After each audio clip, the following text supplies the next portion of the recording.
galingan natin ng pagpili po sa mga kandidato, mga bossing. Alam niyo naman po ngayon, alam niyo ngayon, mabigat po ang labanan sa kandidatura, mga kababayan. Naku po, kanya-kanya na pong asaran, kanya-kanya na pong bardagulan. Sana lang walang pikunan, Dahil sila, alam niyo kung ano po yung mga pinambabardagol nila? Yung mga issue, yung ini-issue nila sa Pangulo na wala naman pong mga ebidensya. Kumbaga, mga lipas na po, yung adik, nagdodroga, yung mga ganun lang ho, mga kababayan. Ngayon, syempre, yung side naman, ng mga sumusuporta kay Pangulong Bongbong Marcos at sumusuporta dito sa 12 alyansa, mga bossing. Syempre, bumabawi din po yan. Sabi ko nga asaran, mas lalo pong magiging mainit ang bardagulan. Ngayon, ang nakita ko po na rest back nung malamang supporter to ni Pangulong Bongbong Marcos, 'di ba? Eto. Ayan. Di ba? Dahil po ito kuha, mga kababayan, doon sa sinabi ni Pangulong Bongbong Marcos na yung mga kalaban natin ay parang mga pinabili lang ng suka. Kunyari pa sila, na-hurt sila doon. Nag-almahan ho sila doon, di ba, mga kababayan? So nakita ko ho ito. Sabi dito, Team Suka, sukang pinaburat. Ay, sandali, mali yata. Hindi ho ako, sandali nga, hindi kasi ako nagsusuot ng salamin. Team Pinakurat pala. Sorry, mali yung yung basa ko kasi pagkakabasa ko, Team Pinaburat. Sabi dito, naku, meron pang banat dito sa ilan. Nanakawan ang bayan. Matindi. Walang pikunan sana pagka ganyan. Hindi ko lang alam kung sino yung gumawa nito. Inilagay sa likod yung Pinakurat yan. Alam nyo, masarap yung suka na yan Paborito ko yung sinasama o pinagsasawsawan ng lechong kawali. Ay, naku. Pero mukha naman talagang pinabili ng suka itong mga to, Iisa-isahin pa ba natin? Masakit na po kapag inisa-isa natin eto, hindi ko alalik yan. Hindi ko kilala yan. Eto, no West Philippine Sea.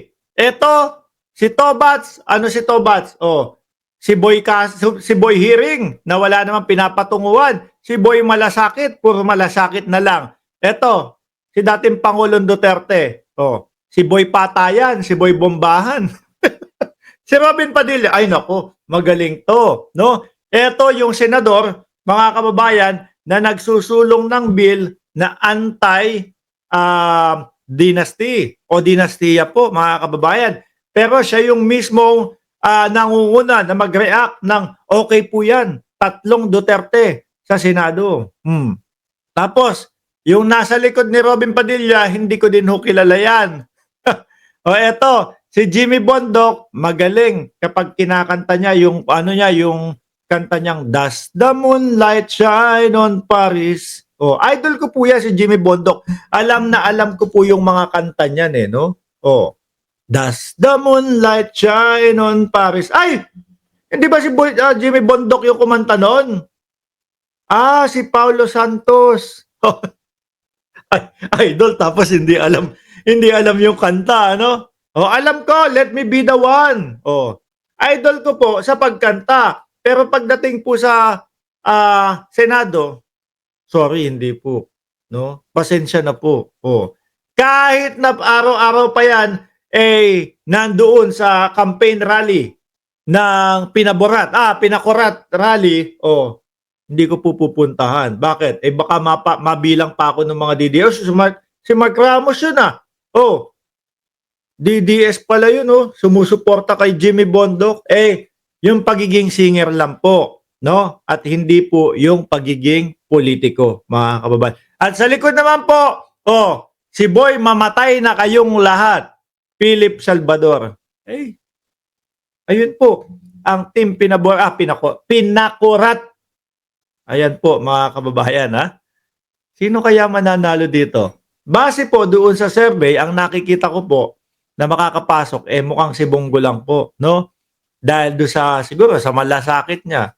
O, kaya siya iboboto. Pero, ito, ito, ito, hindi naman tumatakbo to. Tumatakbo pagka mayor, no? Kaya lang mukhang tatalunin ni Nograles. Ito, wala na tayong choice eh. Nandyan na yan eh, no? Hintayin na lang natin ang 3 taon. Kasalanan natin to eh. Iniluklok natin, nilagay natin dyan, no? Tapos, magagalit tayo. Sayang, sayang ang isang posisyon, ano? Dito kay Robin Padilla, eto, hindi ko kilala. O, si Ipe at si Jimmy, mukhang wala pong makakapasok dyan. Kung di po itong si ano lang, si Bongo. O yan! Pinapadali po yung buhay ninyo sa darating na eleksyon. Bakit po? Pinakita na yung mga litrato.